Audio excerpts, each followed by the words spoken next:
Thank you for joining us today for this important conversation on proving AI works from pilot to business impact. I'm Srishti and I'll be your host for today's session. Over the last few years, organizations across industries have rapidly embraced AI experimentation, as we already know. Teams are testing pilots, leaders are investing in AI initiatives, and businesses everywhere are exploring how AI can transform operations, productivity, and decision making. But while many organizations have successfully launched AI pilots, a much bigger question still remains. How do you move from experimentation to measurable business impact? Because the reality is, many AI initiatives show promise in the pilot phase but struggle to scale into meaningful organization wide outcomes. Some projects generate excitement initially, some demonstrate technical capability, but when it comes to long term adoption, operational integration, ROI, and business value, many organizations find themselves stuck between proof of concept and real transformation. Today's session is not about whether AI has potential,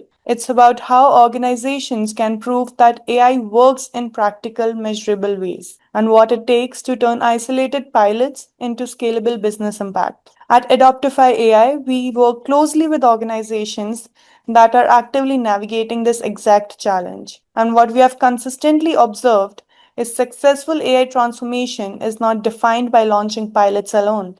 It's defined by whether AI can integrate into workflows, influence decisions, improve productivity, and create sustained business value over time. And that is exactly that we'll be exploring today. To guide us through this discussion, I am pleased to welcome Rahul Srivastav, Strategy Director at Adoptify AI. Rahul brings over 8 years of experience in the edtech industry, working across strategy and operations, program management, growth, and business development.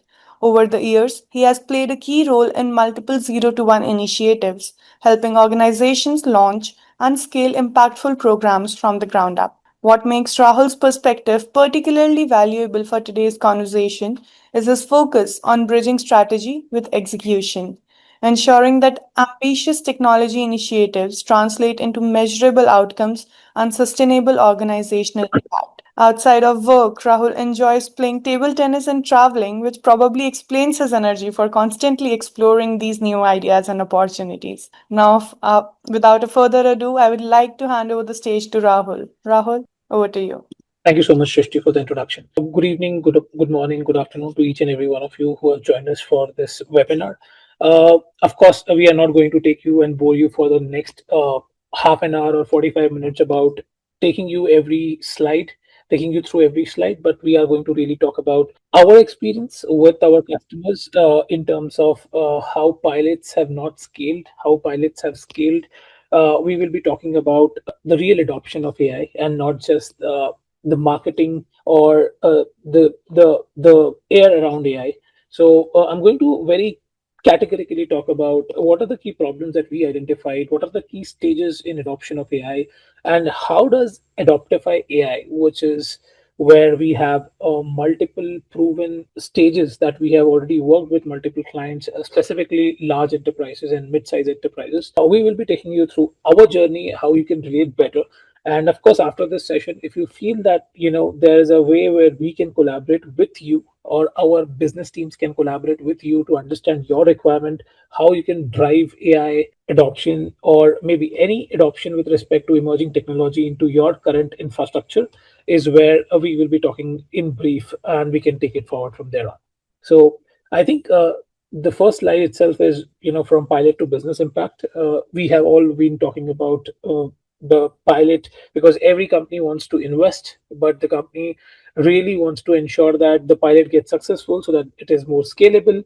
Of course, that's the underlying assumption, but what we have faced over a period of time, a lot of pilots have been successful, but they have not been scaled to a level that was expected. So a little more case studies, a little more experience from what we have gained in the past would be helpful for you to understand and contextualize in your own context, and then we'll take it forward from there on. I would appreciate if you can give me a quick thumbs up. I would like to really keep this a lot more engaging session and not just a 30-minute monologue. So if you can give me a quick thumbs up on your reaction button or on the chat, it would be great. And then if you have any questions across whatever we are discussing, feel free to write it in the chat. I will be able to answer most of them. So let's begin. I think this is the key stat that after reviewing a lot of customer profiles in terms of where they are in their journey, we understood that you launched the pilot, but you cannot prove it whether it really worked or it did not work. And there were three. So if you see the Venn diagram, there are few aspects that we correlated with the reports that have been published by thoughtful media players like Gartner, and that's where we have picked up those specific use cases. So one of those is 70% of enterprise AI projects fails to move beyond the pilot stage. Only 21% of the leaders can demonstrate measurable ROI from their AI investments.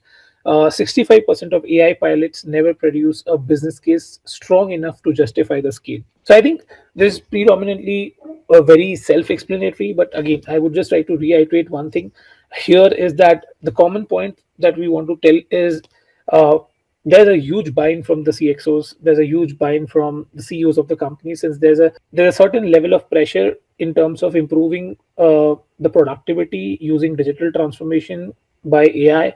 And of course, so pilot does not really becomes a bottleneck. Everyone goes for the pilot, investment becomes easy.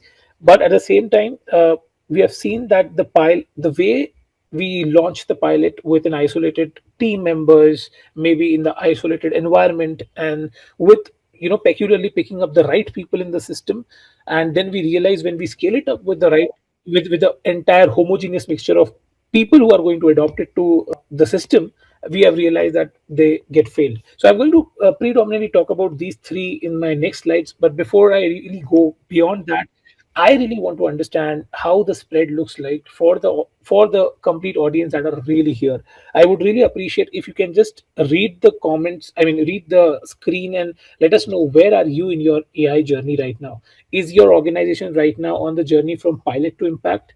So if you are into that particular cohort, can you just tell us where are you? A, B, C, D. We have a pilot running but can't quantify the business value. We have results in one team but can't we cannot scale it to other teams. We are measuring activity but leadership wants outcome proof. We are still deciding whether to expand beyond the pilot or not. So if you guys can quickly write ABCD in the chat, it would be really great to understand where are you in your journey. I'm again going to repeat this. A is where you have already been running a pilot, but quantification of the outcomes has not been established. B is where we have you have results in one team, but then unfortunately the use cases are not being replicated in the other teams, which is where you need a lot more job specific role based journeys.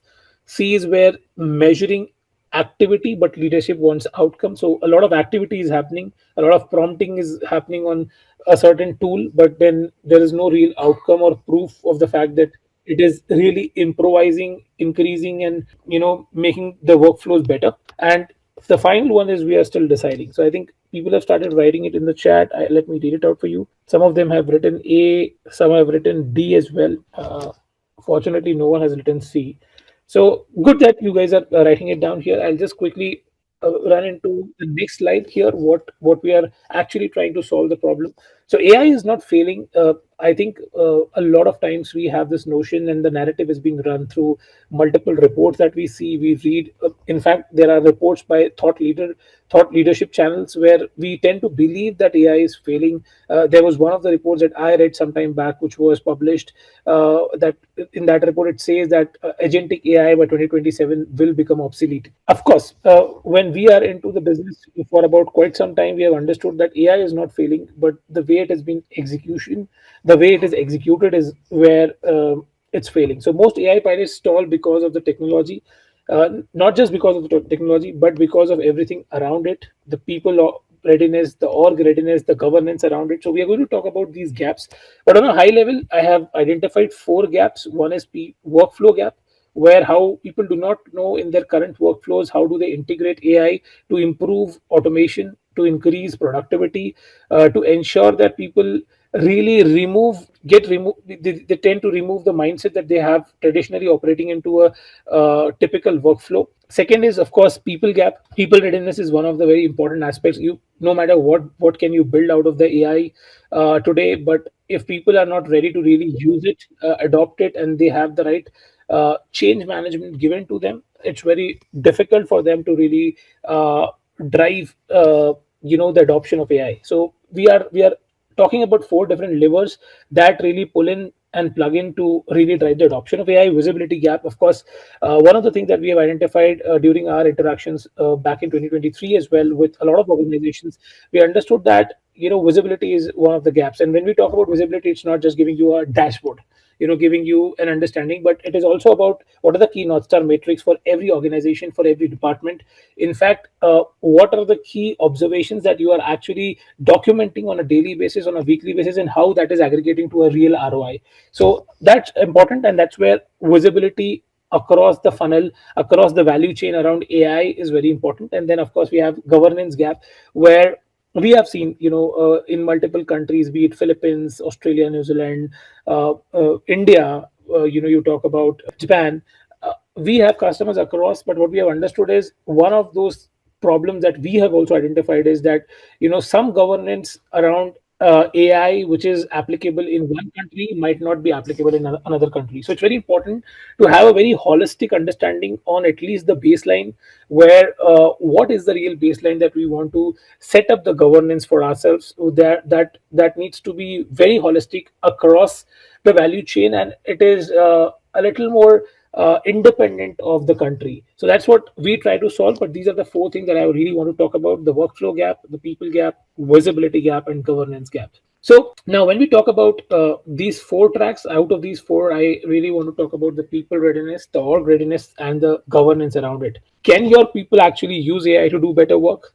Can your organization actually support AI at scale? Can you scale AI with confidence, not with risk? So I think literacy, fluency, and mastery, that's what we follow internally when we talk about people readiness, that we want to make people literate, we then want to make them fluent, and then we want them to master the art of using AI.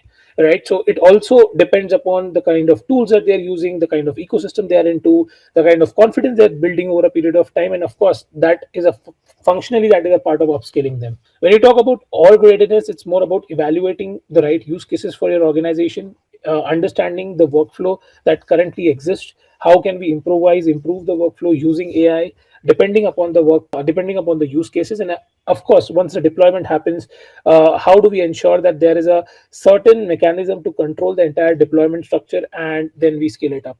So without it, tool fatigue and shadow AI will start kicking in. That is something that we have understood. Random prompting techniques will start getting into it, and then you start expecting system to give you results. uh, Pilots have pilots that will never scale if your org is really not ready, and you have a very small set of people working on something, and then you feel that these are the right people to work on, and then you realize that when you have this probably scaled it to a big level, your org collapses, right? I mean, you do not scale it up beyond a point. And of course, trust and governance is something that we all have been talking about in the last 2 3 years.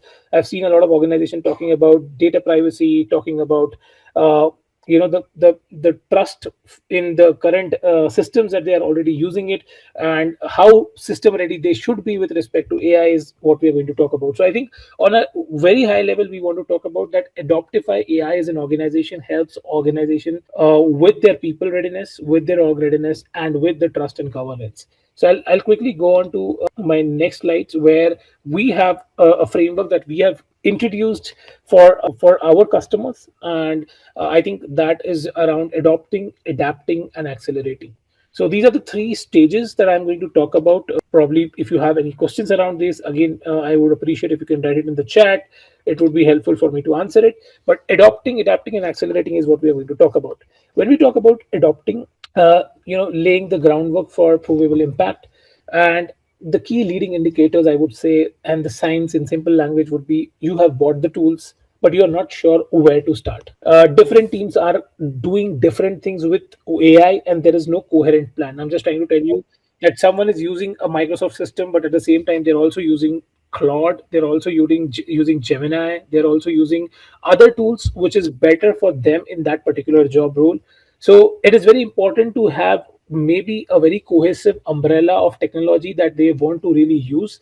So that, I'm just giving you an example. As of today, our organization uses Microsoft systems, where we have Copilot for salespeople, Copilot for HRs, Copilot for so we have developed Copilot use cases. We have trained our machines to ensure that, or I would say, trained our agents to ensure that to an extent we get support, and we can show the real productivity. And when we talk about productivity, it's again very subjective in nature. In every use case, the productivity matrix changes, and that's one of the reasons it's very important to have a very objective lay down baseline understanding of what exactly is going to be the north star that you're going to measure when you are actually going to use AI into your current workflows. So I think it's not about just bringing up a lot of Microsoft Copilot tools and then you're not using it and you do not know even where to start from. So what needs to happen as per this, what we have understood, and what we do right now is we assess the readiness using multiple assessments. We do AI assessments which are proctored in nature to establish what exactly and where exactly your team is right now with respect to their understanding of the tool that you have even bought in, right? And then what we do with that is map high value workflows where ROI can be driven immediately. We can have the certain confidence that can come in within the team immediately, and then it helps to drive the right narrative and positivity around the teams so that they can accelerate and adopt AI faster. Of course, the risk is tool gets deployed before the organization even knows whether their team is still ready to use those tools or not, and then they realize, oh, now I've already invested $5,000 in having three tools for 1 year, and now I have to invest another $5,000, $10,000 to train the team. So it's very important that you have a right roadmap for yourself in terms of understanding where are you in your journey, and that's why we keep iterating, reiterating it, that when we discuss it with our customers, that where are you in your journey? Are you at an adopting stage, adapting stage, or an accelerating stage? So I'll quickly go to the adapting stage, turning AI activity into business proof. Again, the leading indicators here would be, some teams are using AI but results are inconsistent. You really do not know how to measure that. One. So sorry. Second is, we have a pilot running, but we cannot build a business case from what we are seeing. Unfortunately, you do not really know how to map the use case and map the productivity outcome in terms of specific job roles. And third is, of course, leadership wants measurable evidence before we expand. And before you go from adapting to accelerating stage, it's a huge investment. Just to tell everyone, recently we had a conversation with Uber, one of our clients. And in fact, if you have heard about Uber CTO saying that we have already burned the entire investment that they planned for the next 3 years, they have already burnt it. And the ROI is still snuggling. They still do not know how to really get things from there, right? So just wanted to let all of you know that it's very important to have embed AI into real high impact workflows where you see the when we say real high impact workflows, it is clearly use case mapping. Enable role based usage. When we say role based usage, of course you need to know that an HR person would have a different use case of AI, and operations person would have a different use case for AI, a supply chain person versus a salesperson would have a different use case for AI. So it's important that you have the right tools dependent upon the use cases and the job specific roles. That too, it has to be job specific and industry specific. When we say that, what we mean by that is we have solved a lot of problems for medtech, edtech companies as well. When we have seen someone who's working in HR for medical equipment company or medical development, medical med education company versus someone who's working in an edtech company versus someone who's working in an HR company in a manufacturing firm, it has a different use case altogether.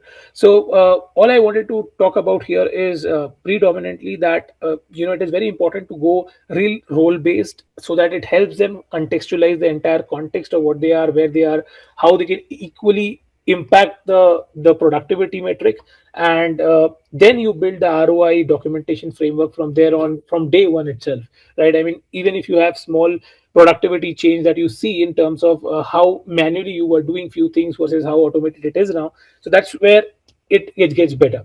So three things that I again wanted to reiterate is identify the right use cases for your organization. Second is enable the role based usage. And of course, the role base is one aspect of it. Then you have to go a little more industry specific. And then you have to ensure that day one, you are documenting everything that you are actually writing it down. So what gets measured gets managed, and what gets managed gets improved. And that's what the philosophy has been for us. So I think third stage that I want to talk about is accelerating, which is where most of the organization we have seen has struggled turning the proof into a scalable business value, because there's a huge risk of investment that they make in terms of people, infrastructure, systems, and then of course training them in terms of getting acquainted with the current ecosystem.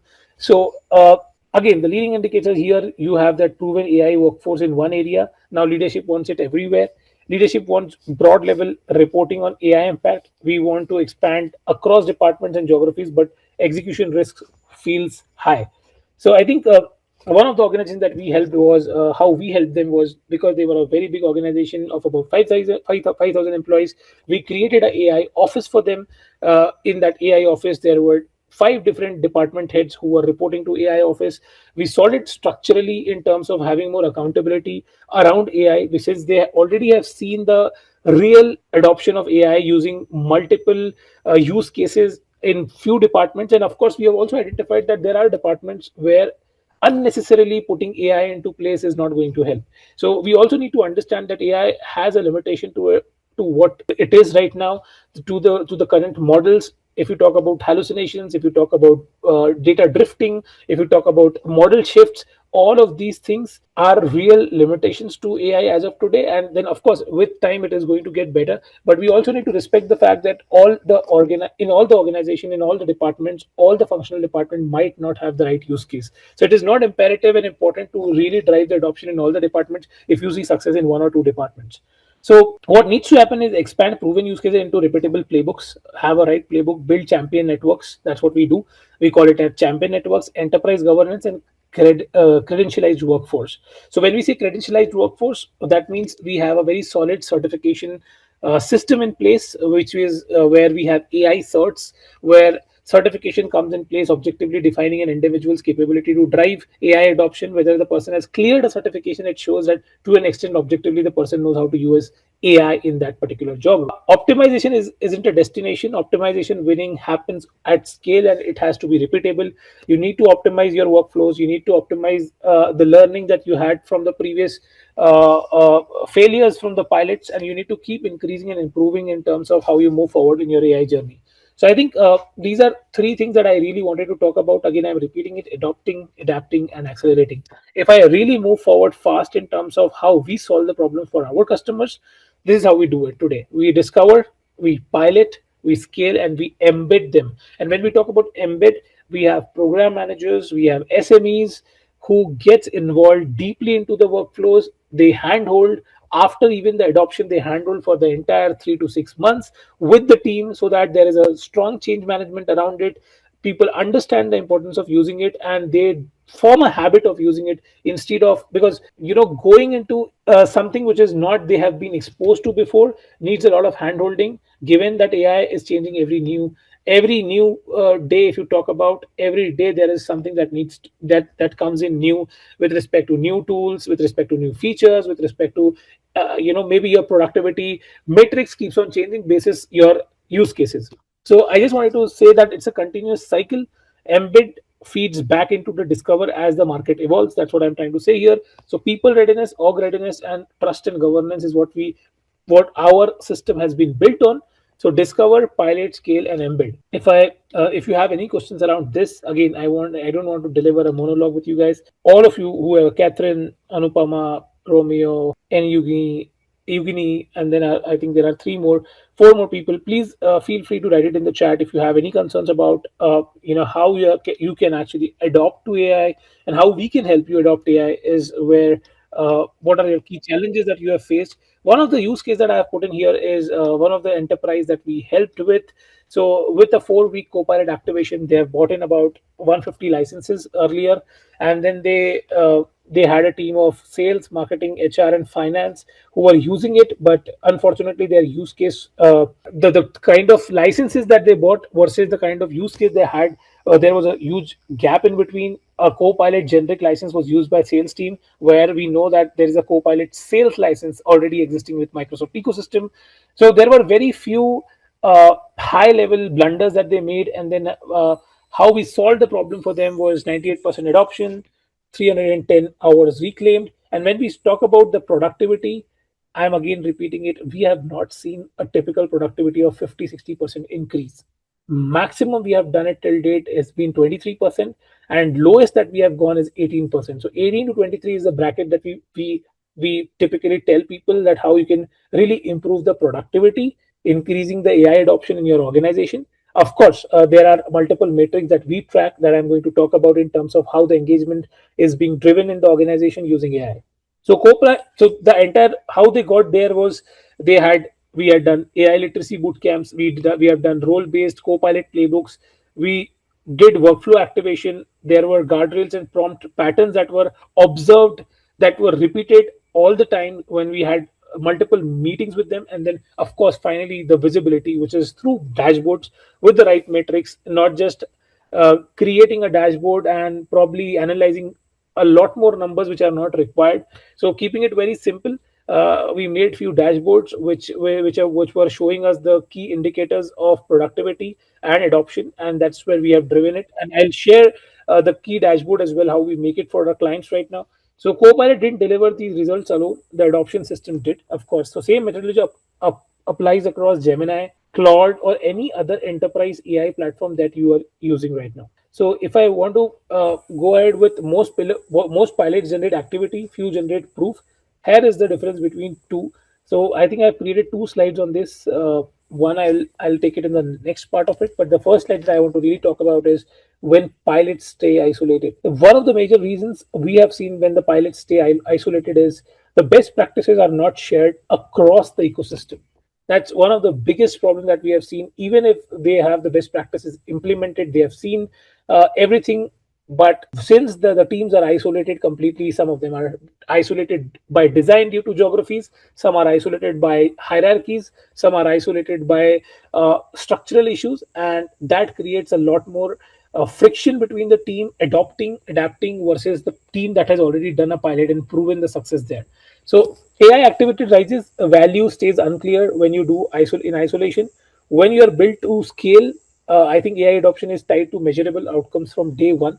As we have already mentioned about it, that outcomes are clearly defined. The success metrics are clearly defined as to what we are going to measure, and how we are going to measure is also going to be very important, right? So pilot remains in isolated experiments. ROI is estimated and argued. Governance slows down the progress, and people use AI inconsistently. That is something. If I want to really make a bell curve out of this, people use AI inconsistently has been the biggest problem that we have seen, and that is because to an extent, leader needs to drive the team. Team needs to have certain confidence in terms of using AI, and of course, that confidence will only come in when they have early success in terms of what they are doing. If they form a habit of having an early success, and if we give them that confidence in terms of using AI in the right way with right governance, the behavioral change would not be a problem. Leader asks questions no one can answer. That is something, these are awkward situations that we have also faced it when we were building it for ourselves. It's not something that we have not faced it earlier when we were building this. But of course, leaders, when they have visibility across the value chain of what we are trying to do in the organization, with systems and with the right placeholders, and with the right success metrics, I think that are being tracked on a daily, weekly, monthly, quarterly basis, it really gives a lot more visibility and confidence to the leadership to really drive pilots to scale. One of the examples that I wanted to show, I'm not sure, the same mid enterprise that we have worked alongside, how we have made sure that they have a complete visibility on what they do today. So Viva Learning is one of the tools that gives dashboard insights. We integrated that with our own dashboards on Copilot, and then we created backend dashboards using Power BI and multiple tools that we use, and then that has given them a real-time visibility on how AI is being adopted in the organization, and when the adoption increases, how the productivity also keeps on increasing. So I think productivity improvement by the team, time saved per workflow, reduced operational cost visibility. There are multiple costs that we have seen which were hidden in the organization. People were not able to really relate it to, and those operational costs also got, it got into the limelight, and then we understood that these are also the hidden costs that can actually get reduced when you use AI to an extent where you're confident and you have the right governance in place. And then of course compliance reporting and governance status. So one of the dashboard that we have created for our client, I'm just trying to show it here. Some of the impact analytics that we did for our clients: stop estimating AI value, start measuring it. So there are multiple engagement metrics that we try seeing it: number of meetings that they do, how are they using it, are they using Copilot right now only for generating sense out of the meetings, or are they using Copilot to really ensure that the workflows are really getting automated to an extent. So all of these things, are they really using agent in their current workflows, and whether are they really overusing AI in that particular job role or not, is something also that we keep on measuring. So this is how the overall picture looks like. How Adoptify AI to takes you from a pilot to a proven use case, what you have the gap and what Adoptify AI adds. I'll be very clear, precise here, that what we do today with respect to AI, very specifically, very specifically, if I want to talk about, it is going to be AI tools have active licenses today. You have active licenses, you are there, but there is no structured AI readiness journey that is tagged alongside. Experiment across teams, raw usage of data, governance concerns, and people being trained. On the other side, if you see, when Adoptify AI adds a lot of value with when we have a framework around it. So we solve it using a 3 into 3 framework: adapt, adopt, and accelerate. And then we have something called adapt ops, which is where we discover, pilot, scale, and embed. Outcome has dashboards and ROI visibility. Visibility across the governance is also being given to the management, so that there is no data privacy issues, there are no risk involved in terms of execution. And then of course people are being trained on role based enablement rather than generic AI training. So what Adoptify AI delivers predominantly, if I want to talk about, is AI readiness assessments. We diagnose where your people are, where the organization is, and governance standard across 3 tracks. Workflow based AI deployment: we embed AI into specific workflows that drive value, not generic tool rollouts or activities.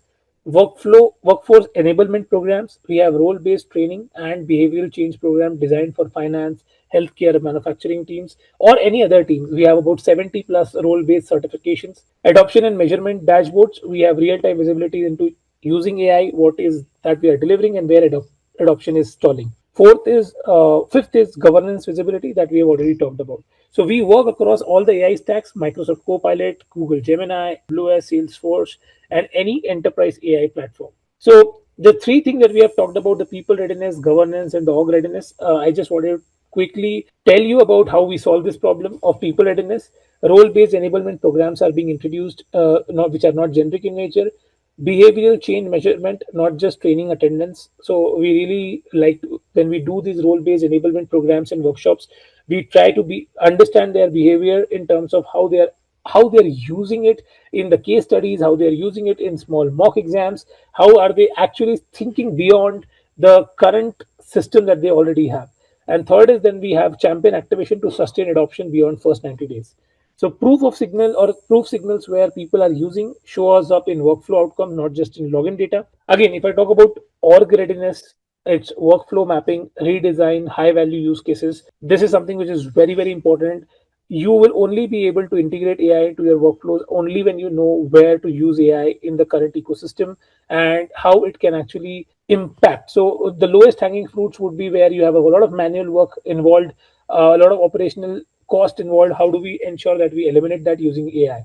Then, of course, a 90-day pilot structure with outcome measurement from day one. And third is repeatable playbook. So proven use cases can cross departments without starting over again. Final is trust and governance. So what we do is, basis our understanding and basis what we have done in the past with our multiple customers, how acceptable, what are the key acceptable use case and use policies, what are the risk frameworks and data access controls that are required in the ecosystem to have it, to ensure that there is a risk free integration and risk free governance around AI. Compliance, documentation, and audit trials for every deployed workflow. And third is, of course, ROI validation, that's not just measurable, it's also defensible to regulators, legal, and the board. So I think all the three tracks are moving together. That's what turn a pilot into a scalable model, and that's where you move from adopting, adapting, and accelerating. Last thing that I want to talk about is, I will not take more much of your time, but this is the plan that we sell it right now to our customers: adopting, adapting, and accelerating. So typical engagement is about 2 to 4 weeks, adapting is about 6 to 8 weeks, and then it is 12 weeks. Primary focus: establish readiness across all three tracks, launch and prove value in high impact workflows, scale proven execution with governance and enablement.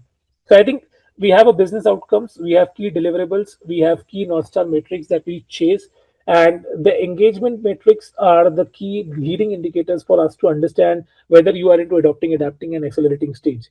So I think pretty much that I wanted to talk about from a Adoptify AI perspective. If you guys have any concerns, questions, feel free to ask.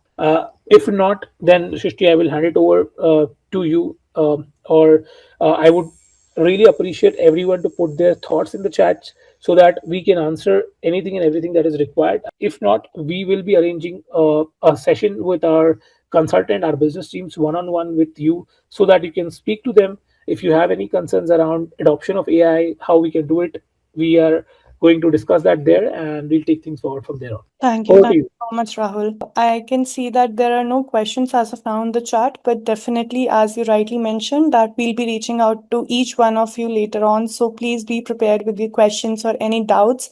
If you have, please visit our website, explore the programs and services that we offer, and feel free to discuss anything and everything with us. You can also reach out to us. I have shared all the contact information in the chat box. We'll be very happy to assist every one of you. Thank you once again, guys. Have a great day ahead. Thank you. Thank you.